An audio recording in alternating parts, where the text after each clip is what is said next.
ತರಾವರಿ ಕುಕಿಂಗಿಗೆ ಸ್ವಾಗತ ವೀಕ್ಷಕರೇ. ಮತ್ತೇನು ಮಾಡುವಂಥ ರೆಸಿಪಿ 1 ಕಪ್ಪಷ್ಟು ಅಕ್ಕಿಯನ್ನು ತಗೊಂಡಿದ್ದೇನೆ. ಇದು ನೀಟಾಗಿ ವಾಶ್ ಮಾಡಿ ಇಟ್ಕೊಂಡಿರುತ್ತೇನೆ ನಾನು. ಇದು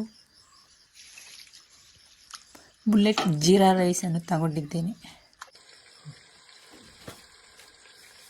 ಒಂದು ಮಿಕ್ಸಿ ಜಾರ್ ತಗೊಂಡಿದ್ದೇನೆ. ಅದಕ್ಕೆ 1 ಬೌಲಷ್ಟು ತೆಂಗಿನ ತುರಿಯನ್ನು ಸಹ ಸೇರಿಸ್ಕೊಳ್ತಾ ಇದ್ದೇನೆ. 2 ತುಂಡು ಶುಂಠಿಯನ್ನು ಸಹ ಸೇರಿಸ್ಕೊಂಡು 1 ಟೊಮೆಟೊ ಹಣ್ಣನ್ನು ಕಟ್ ಮಾಡಿ ಸೇರಿಸ್ಕೊಳ್ತಾ ಇದ್ದೇನೆ. ಕೊರಿಯಂಡರ್ ಲೀಫನ್ನು ಸಹ ಸೇರಿಸ್ಕೊಳ್ತಾ ಇದ್ದೇನೆ. ಪುದೀನ ಎಲೆಗಳನ್ನು ಸಹ ಸೇರಿಸ್ಕೊಳ್ತಾ ಇದ್ದೇನೆ. ಇವತ್ತು ಮಾಡುವಂತಹ ರೆಸಿಪಿ ಮಸಾಲ ಎಗ್ ಬಿರಿಯಾನಿ. ನಾನು ಚಿಕ್ಕ ಹಸಿರು ಮೆಣಸಿನಕಾಯಿಯನ್ನು ತಗೊಂಡಿದ್ದೇನೆ. ನೀವು ಮಾಮೂಲಿ ಹಸಿರು ಮೆಣಸಿನಕಾಯಿಯನ್ನು ತಗೊಳ್ಳಿ.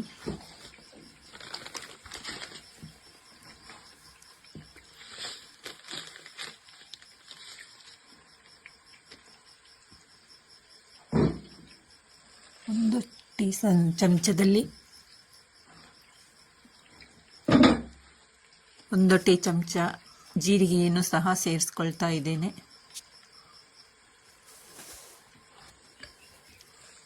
ಗರಂ ಮಸಾಲವನ್ನು ಸಹ ಸೇರಿಸ್ಕೊಳ್ತಾ ಇದ್ದೇನೆ ಚಿಕ್ಕ ಟೀ ಸ್ಪೂನಲ್ಲಿ.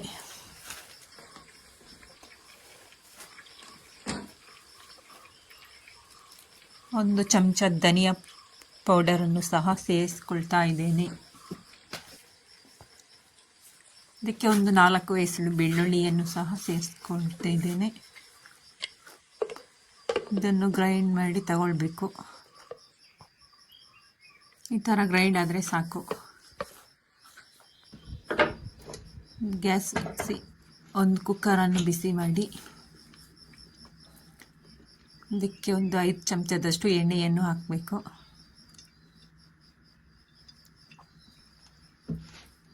ಎಣ್ಣೆಯನ್ನು ಚೆನ್ನಾಗಿ ಬಿಸಿಯಾದ ನಂತರ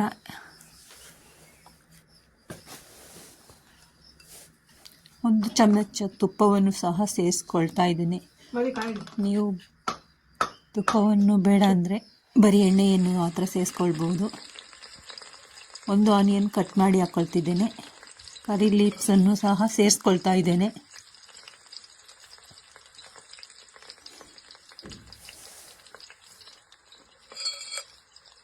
ಏಲಕ್ಕಿ ಲವಂಗ ಚಕ್ಕೆಯನ್ನು ಸಹ ಸೇರಿಸ್ಕೊಳ್ತಾ ಇದ್ದೇನೆ. ಸ್ಪೈಸಸ್ಗಳನ್ನು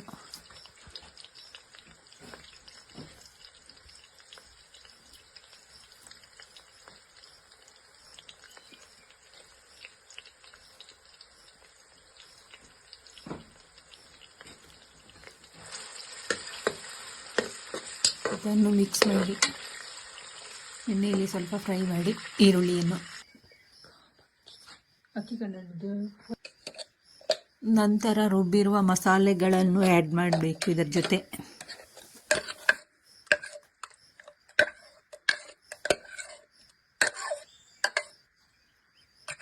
ಚೆನ್ನಾಗಿ ಮಿಕ್ಸ್ ಮಾಡಬೇಕು. ಎಣ್ಣೆಯಲ್ಲಿ ಸ್ವಲ್ಪ ಫ್ರೈ ಮಾಡಬೇಕು. ಅದರ ಹಸಿ ವಾಸನೆ ಹೋಗುವ ತನಕ ಫ್ರೈ ಮಾಡಿ.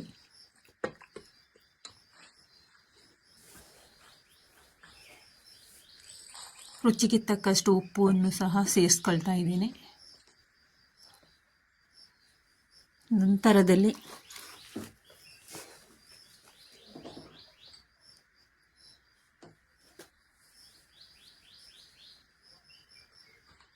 ಹಸಿಮೆಣಸಿನ ಪುಡಿಯನ್ನು ಸಹ ಸೇರಿಸ್ಕೊಳ್ತಾ ಇದ್ದೇನೆ.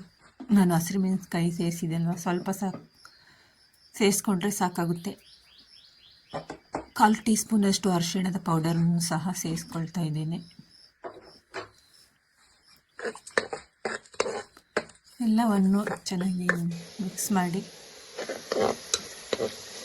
ಬೇಯಿಸ್ಕೊಳ್ಬೇಕು. 4 ಪುದೀನ ಎಲೆಯನ್ನು ಸಹ ಸೇರಿಸ್ಕೊಂಡು ತೊಳೆದಿರುವಂತಹ ನೀರು ತೆಗೆದಿರುವಂತಹ ಅಕ್ಕಿಯನ್ನು ಸಹ ಸೇರಿಸ್ಕೊಳ್ತಾ ಇದ್ದೀನಿ. ಇದು ಮಸಾಲೆಗಳ ಜೊತೆ ಚೆನ್ನಾಗಿ ಮಿಕ್ಸ್ ಆಗುವಂತೆ 5 ನಿಮಿಷವರೆಗೆ ಈ ಥರ ಫ್ರೈ ಮಾಡಬೇಕು.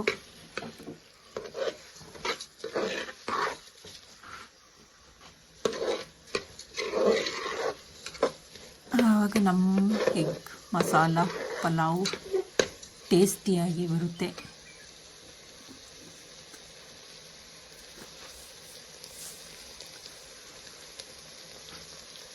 ನೀವು ಒಮ್ಮೆ ಈ ಥರ ಮನೆಯಲ್ಲಿ ಮಾಡಿ ನೋಡಿ.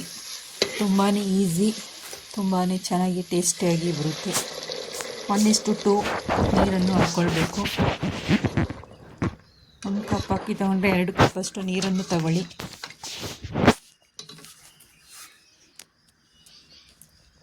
ವಿಡಿಯೋಗೊಂದು ಲೈಕ್ ಕೊಟ್ಟು ಸಬ್ಸ್ಕ್ರೈಬ್ ಮಾಡಿ ಸಪೋರ್ಟ್ ಮಾಡಿ. ಇದು ಚೆನ್ನಾಗಿ ಕುದಿ ಬಂದ ನಂತರ ನಾನು ಒಂದು ಕೈ ಹುಳಿ ರಸವನ್ನು ತಗೊಳ್ತಿದ್ದೀನಿ. ನೀವು ನಿಂಬೆ ರಸವನ್ನು ಸಹ ಸೇರಿಸ್ಕೊಳ್ಬೋದು.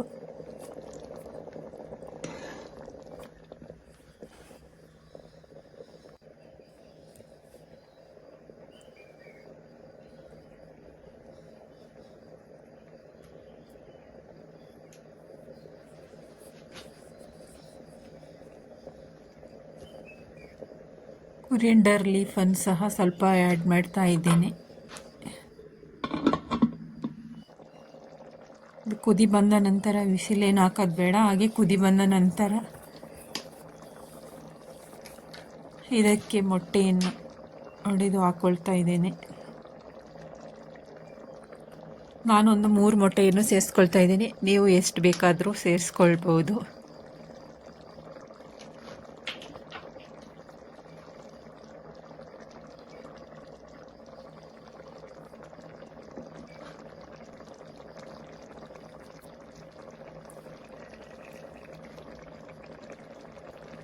ಇದರ ಮೇಲೆ ಸ್ವಲ್ಪ ಸಾಲ್ಟ್ ಪೌಡರನ್ನು ಸ್ಪ್ರೆಡ್ ಮಾಡ್ತಾ ಇದ್ದೇನೆ. 1 ಪಿಂಚಷ್ಟು ಹಾಕಿದರೆ ಸಾಕಾಗುತ್ತೆ. ಸ್ವಲ್ಪ ಪೆಪ್ಪರ್ ಪೌಡರನ್ನು ಸಹ ಆ್ಯಡ್ ಮಾಡ್ತಾ ಇದ್ದೇನೆ. ತುಂಬಾ ಟೇಸ್ಟಿಯಾಗಿ ಬರುತ್ತೆ. ಸ್ವಲ್ಪ 1 ಪಿಂಚಷ್ಟು ಹಾಕಿದರೆ ಸಾಕು, ತುಂಬ ಏನು ಹಾಕೋದು ಬೇಕಾಗಿಲ್ಲ. ಇವಾಗ ಮುಚ್ಚರ್ ಲಿಡ್ ಕ್ಲೋಸ್ ಮಾಡಿ ಒಂದು 15 ಮಿನಿಟ್ಸ್ ಬೇಯಿಸಿದರೆ ಸಾಕಾಗುತ್ತೆ.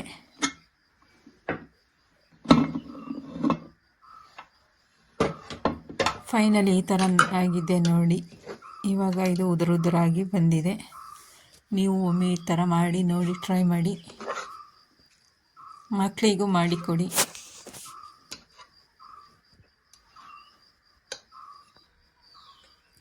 ಫೈನಲಿ ನಮ್ಮ ಎಗ್ ಮಸಾಲ ಬಿರಿಯಾನಿ ರೆಡಿ ಆಯಿತು. ನಾನು ಮೊಸರು ಗೊಜ್ಜಿನ ಜೊತೆ ಸರ್ವ್ ಮಾಡ್ತಾ ಇದ್ದೇನೆ. Thank you for watching. ಎಲ್ಲರಿಗೂ ಬಾಯ್ ಬಾಯ್.